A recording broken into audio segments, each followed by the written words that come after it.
Minä olen hyvä rumpali.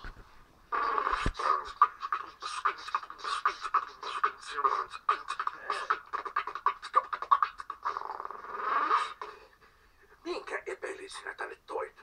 Perihän, kuten pyysitte. No vie hänet pois. Mä haluan levätä. Tapaamme tänään uudelleen. Saat vielä toisen mahdollisuuden. Anno, mitä meillä on lounaaksi? Kummallekin yksi silakka, niin kuin pyysitte. Ja minä saan syödä ruodot, niin kuin yleensä. Yksi silakka. No niin. On nälkää.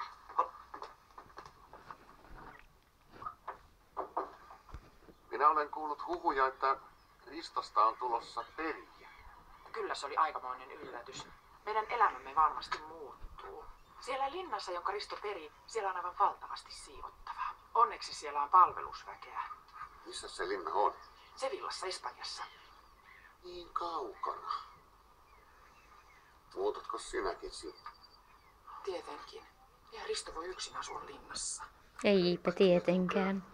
Mutta onko siellä linnassa talonmiestä? Sellaista, joka osaisi... Se oli aikamoinen yllätys. Meidän elämämme varmasti muuttuu. Siellä linnassa, jonka Risto peri, siellä on aivan valtavasti siivottavaa. Onneksi siellä on palvelusväkeä.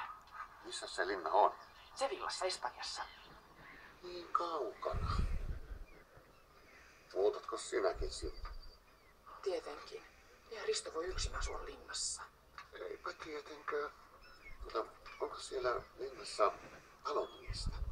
Sellaista, joka osaisi korjata vaikkapa keikkuvan pöydän.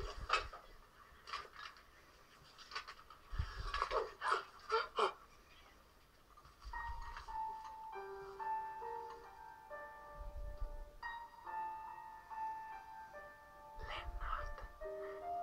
Rauha. Viineri. On siellä varmasti montakin talonmiestä. Siellä on kaikki omasta takaa. Linnoissa vietetään niin tasokasta elämää. Kumpa Risto nyt sai sinne